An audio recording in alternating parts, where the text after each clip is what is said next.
गौतमपुर में दो मित्र रहते थे। एक का नाम श्याम और दूसरे का नाम राम था। दोनों ही बहुत पक्के मित्र थे। दोनों ही एक साथ कॉलेज जाया करते थे। उनकी दोस्ती की मिसाल पूरा कॉलेज देता था। राम बहुत मालदार परिवार से था और श्याम बहुत गरीब परिवार से था। जा रहे हो बेटा कॉलेज? आज भी पैदल जाओगे? परेशान नहीं हो, मैं तुम्हारा बहुत जल्दी साइकिल का इंतजाम करूंगा। मेरे प्यारे पिताजी, आप परेशान नहीं हुआ करें, मैं आराम से कॉलेज चला जाऊंगा।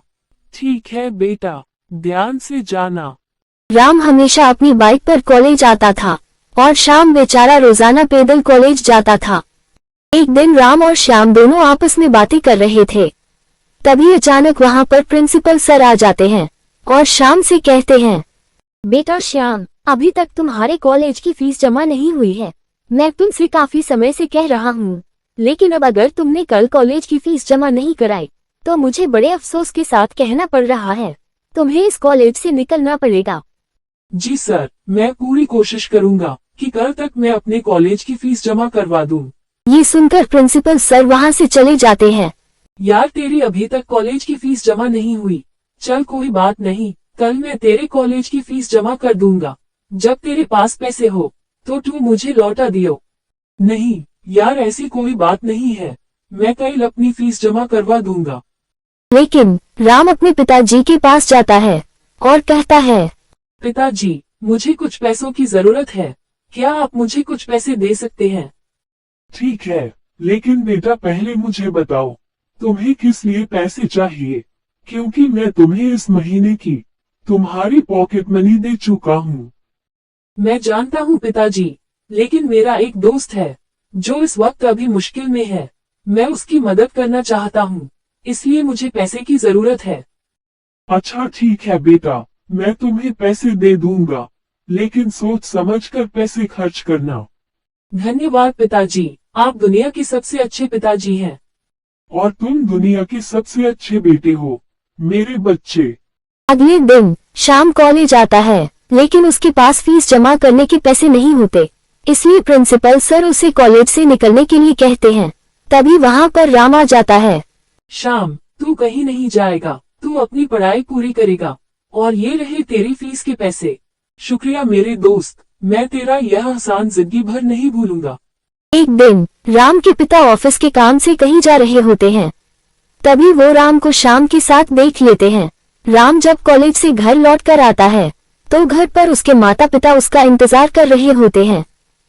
राम, आज मैंने तुम्हें किसी एक गरीब लड़की के साथ देखा, कौन था वो? पिताजी, आप शाम को ऐसा नहीं कह सकते, वो मेरा सबसे अच्छा दोस्त है। राम बेटा, कहीं यह वही लड़का तो नहीं है जिसके लिए तुम अपने पिताजी से उस दिन पैसे लेकर गए थे? जी हाँ माँ, आप सही कह रही हैं। श्याम वही लड़का है। उसको कॉलेज की फीस के लिए पैसों की जरूरत थी, तो दोस्त होने के नाते मैंने उसकी मदद करी थी। राम, तुम उस गरीब लड़की से बिल्कुल बात नहीं करोगे। उसका स्टैंडर्ड और हमारा स्टैंडर्ड बहुत अलग है। अगर तुमने फिर उस लड़की से बात की तो हमारा तुम्हारा मतलब वास्ता खत्म हो जाएगा। पिताजी की सख्ती की वजह से राम श्याम से बात नहीं करता। राम कॉलेज में भी श्याम से बात नहीं करता। श्याम राम से बात करने की कोशिश करता है, लेकिन राम वहां से चला जाता है। इसी तरह कई महीने बीत जाते हैं। एक दिन राम के पिताजी के पास उनके ऑफिस से फोन आता है। हेलो, क्या कह रहे हो तुम? नहीं नहीं, ऐसा नहीं हो सकता, ऐसा कैसे हो सकता है? अरे उठिए, क्या हुआ आपको? उठिए ना, प्लीज उठिए, क्या हुआ? कुछ तो कहिए, क्या हो गया था आपको? आप इस तरह से बेहोश क्यों हो गए थे? लक्ष्मी, हम लुट गए, हम बर्बाद हो गए। मेरी फैक्ट्री में आग लग गई, फैक्ट्री जलकर राख हो गई है, कुछ भी नहीं बचा अब हमारे पास। हम रोड पर आ गए लक्ष्मी, हम रोड पर आ गए। राम जब घर आता है तो उसके पिताजी कहते हैं, राम बेटा, अपना सारा सामान पैक कर लो, हमें ये घर खाली करना है। क्यों पिताजी, हमें ये घर क्यों खाली करना है? क्या हम कहीं घूमने जा रहे हैं? नहीं बेटा, एक बहुत बुरी खबर है। मेरी फैक्ट्री में आग लग चुकी है और मेरा सारा कारोबार तबाह हो चुका है। हम इस घर की किश्त नहीं चुका सकते हैं, इसलिए हमें ये घर भी खाली करना पड़ेगा। पिताजी, अब हम क्या करेंगे? हम कहाँ जाएंगे?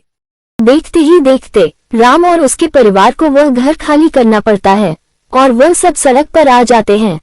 एक दिन श्याम कहीं जा रहा था और वह राम के परिवार को देख लेता है और पूछता है, राम, आप सब लोग इस तरह से कहाँ जा रहे हैं? श्याम, हम बर्बाद हो चुके हैं। पिताजी का बिजनेस और उनकी फैक्ट्री सब तबाह हो चुका है। अब हमारे पास रहने के लिए घर तक नहीं बचा है। आप लोग फिक्र न करें और आप सब मेरे साथ मेरे घर पर चले। वहाँ पर आप आराम से जब तक चाहे रह सकते हैं। बेटा, तुम ऐसा कैसे कह सकते हो? मैंने तुम्हारे साथ इतना बुरा किया। राम को भी तुमसे बात करने के लिए मना कर दिया था, तुम्हारी गरीबी की वजह से, और तुम फिर भी हमारी मदद के लिए कह रहे हो। मैंने अपने सारे मालदार दोस्तों से मदद मांगी, लेकिन सबने मुझे मना कर दिया। पर तुम हमारी मदद के लिए कह रहे हो।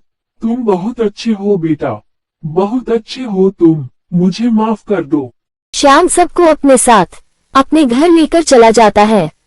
आप सब यहाँ पर आराम करें, मुझे अब काम के लिए निकलना होगा। पिताजी भी कुछ समय बाद आने वाले हैं। अगर आपको किसी चीज की जरूरत हो तो आप पिताजी से कह सकते हैं। श्याम, रुको, मैं भी तुम्हारे साथ चलता हूँ। राम और श्याम दोनों काम करने के लिए निकल जाते हैं। अजी, हमने श्याम को कितना गलत समझा। वह कितना अच्छा लड़का है। तुम सही कह रही हो लक्ष्मी। मुझे खुद पर शर्म आती है कि मैंने श्याम के बारे में कितना गलत सोचा। इतने में ही श्याम के पापा दिल्लू घर वापस आ जाते हैं। नमस्ते राम के पिताजी, आपको किसी चीज की जरूरत तो नहीं है? अगर हो तो आप मुझे बेझिझक बता सकते हैं। नमस्ते, लेकिन आप हमें कैसे जानते हैं? मुझे रास्ते में श्याम मिला था और उसने मुझे आपके बारे में सब कुछ बताया। मुझे सुनकर बहुत अफसोस हुआ। आप चिंता ना करें, सब ठीक हो जाएगा। राम और श्याम दोनों एक होटल में काम करने लगते हैं और वह दिन रात कड़ी मेहनत करते हैं। देखते ही देखते वो दोनों इतना पैसा जमा कर लेते हैं कि वो अपना खुद का बहुत बड़ा होटल कर लेते हैं। राम अपना घर वापस ले लेता है और श्याम भी अपने पिता के नाम से नया घर खरीद लेता है और वो सब खुशी खुशी रहने लगते हैं। तो हमें इस कहानी से यही शिक्षा मिलती है कि हमें अमीर और गरीब में भेदभाव नहीं करना चाहिए, बल्कि सबको एक समान ही समझना चाहिए।